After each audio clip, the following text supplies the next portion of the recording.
So tomorrow I'm going to do something that I haven't done the entire time I've been a photographer. I'm going to be photographing a wedding without any Canon equipment. I've actually switched over the last month from shooting a 5D Mark IV as my main camera and being a fully fledged Canon DSLR shooter. I am now fully with Fujifilm. The switch has come about quite quickly, and it was more a case of a snowball effect rather than a very conscious decision from the off. I bought an X-T3 after seeing some amazing reviews, and the plan for it was for it to be a sort of side camera. It was going to be complementary to my Canon stuff being what I'm doing the majority of my professional work with, and the Fuji would be there for some of that, but mostly as a personal camera. Initially I actually picked up these two, the 23 and the 35mm f2s. Now, as much as I don't like these lenses themselves, aesthetically I think they're quite gaudy and ugly, but they are fantastically sharp, very fast focusing, and a decently wide aperture considering the price. And that spurred me on to the next buy and the next buy and the next buy, and really the catalyst for everything was this lens, which is on here. This is the 16mm f1.4. Now, whilst this is a bit of an older lens, it's probably one of my all-time favorite lenses. It's incredibly sharp, has the most wonderfully close nearest focusing distance. It has a field of view similar to a 24mm on a full frame, which is comparatively wider than I would want to shoot. When I was on DSLR, I used to sort of like being at a 35 and up, but this is just such a wonderful lens, and because of the inconspicuous nature of the cameras, I can afford to get in a little bit closer without being too much of a burden on the people that I'm photographing. From there, realizing that obviously because I photograph weddings, I'm going to need as much light as I can work with, I picked up the 1.4 equivalents for the 23mm and the 35mm. 23mm I've heard mixed reviews about, but this particular copy is absolutely wonderful. Very, very sharp, very fast focusing, very snappy and responsive. The 35mm is also great. The one thing I will say is that I'm really not a fan of the build of it. It feels a lot less robust than anything else I've got from Fuji. Working my way up along the focal range, the 56mm 1.2, it's pretty much a go-to for everybody that switches to Fuji. A wonderful portrait lens, and it just gives me that 85mm equivalence. My most recent purchase is the 80mm macro, the 2.8 with the OIS. This is the sharpest lens here, comfortably. For the last, 5 years, I've been using the 100mm Canon 2.8L lens, the macro, for all of my close-up work. But this is sharper to my eye and a lot more punchy. The only downside with this particular lens is the weird little thunk noise it makes whenever you play an image back on the camera where the sort of lens is resting, I guess. But if that's a major point for anybody, I feel like they've probably not got a lot on their plate. Wonderful lens, really, really happy with that. Might be a bit pricey, that's one thing I would say, but you pay for quality, I guess. Next up, the 90mm f2. This will be my 135mm equivalent. Really, really nice sharp lens, really nice build quality. I actually really like the size of it as well. I know a few Fuji people sort of complain about the bigger lenses, but I'm a big fan of this. It was actually Den lent me one of these, and I'm sure he knows who he is, for an afternoon, really, just for a couple of quick photos, and it was another major factor in convincing me to switch. The only other lenses I have here is a 58mm Helios f2. Kind of will be filling the gap of being a pets file, I guess, in that sort of weird bokeh manual focus portrait lens that I'll be using, just with a cheap adapter. It's a Best Choy, whatever, off of Amazon. That total was under 50 quid, and it's really nice, really good, decent look to it. And over here on the front of my silver X-T3 is the Mitacon 35mm f0.95, and I basically got this. I ordered this about 3 o'clock in the morning after watching Matt Day's video, which I'll link in the description. And the images that he pulled out of this lens was so wonderful, and it's probably because he's a good photographer, much better than me. Like we all do, I put a lot of the value in the lens based on the pictures that I was seeing, and decided that it was definitely worth picking up. And I was a little bit worried, to be honest with you. It's an all manual focus lens, which not too much of a problem. The focus peaking in the Fuji is absolutely wonderful, but I was a bit worried, maybe because it's a third party, what the reliability would be like on their quality control, I guess.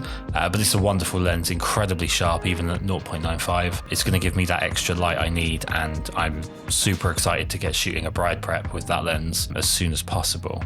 I picked up two X-T3s, a silver and a black, the reason being I can tell them from each other.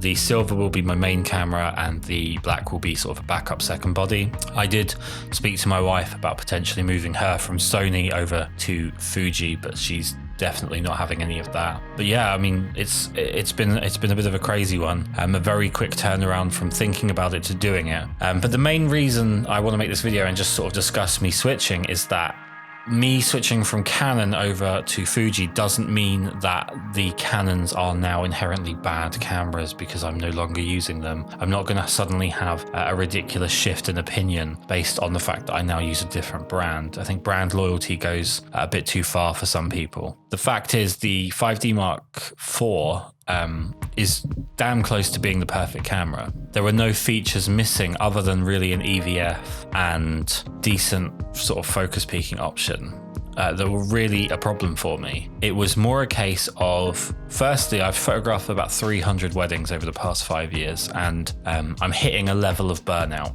to an extent. It's a good thing and it's a bad thing. You know, you just do so much of something, it starts to wear you out a little bit. But it's more of a usability thing that, you know, the 5D Mark IV is going to be a lot better in low light. These are great in low light, but they're definitely not on that level. And the 5D Mark IV, there are more lens options available at sort of more varied focal ranges. But again, that's not that much of an issue for me. These cameras are fun to use. They excite me. I'm excited about going out and taking pictures with them. I'm excited about my next wedding. I really enjoy the form factor and the sort of ergonomics of where everything is. I love the fact that I have dials for everything from the ISO and the shutter speed and so on, but it also for the metering mode for whether I'm shooting continuous or single shot or double exposure. I love the fact that it's all there.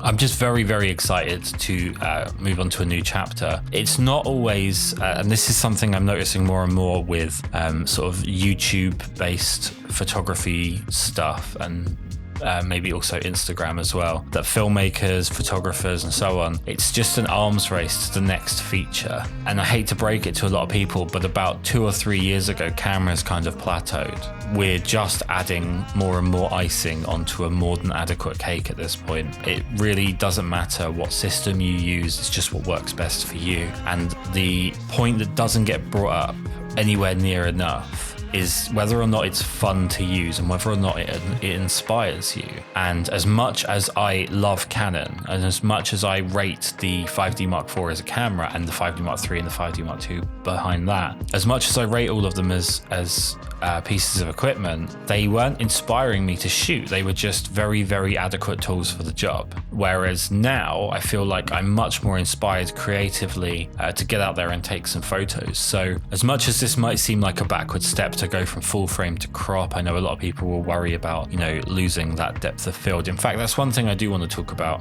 One of the reasons for switching to Fuji is actually one of the reasons that a lot of people won't switch to Fuji or switch to a smaller sensor size. I found over the last few years, I've definitely relied far too heavily on subject isolation as a crutch, and it has affected my ability to improve compositionally with the photos that I'm taking. So these Fujis are here to help me work harder on my composition, make me work harder on my framing as opposed to just isolate a subject and that'll do. I think all of us now, if we were to go on our phones and go to Instagram to our explore page, we would see endless pictures of what are essentially nonsense, but it's just very, very narrow depth of field with neon lights and loads of bokeh in the background, or you know, any kind of ridiculousness where there's something in focus completely surrounded by nothing but bokeh. I think that it's time for me personally to move away from that. For me to grow as a photographer, I think I need to move away from that. I'm so excited to use this stuff.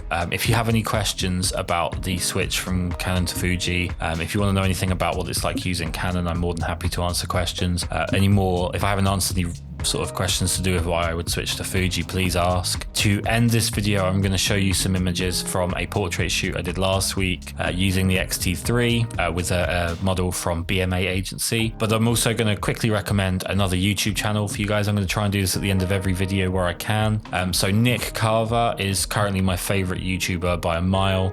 He is a really cool film photographer, shoots a lot of medium format. I think he also does a little bit of digital, but I don't really see much of it in his videos. There's a couple of amazing shoots that he's recorded where he's photographed a fantastic image of a liquor store, and I think it's 16:7 format, which is just a beautiful picture. There's a few like that where he kind of goes out and takes a very long time composing and setting up and contemplating his image to create these wonderful landscapes and wonderful sort of city shots. So definitely check him out, definitely give him a follow. He's a wonderful person, he has a great accent. I think that's everything. Here's some images from the X-T3, and thank you for watching. I really hope you have a great week.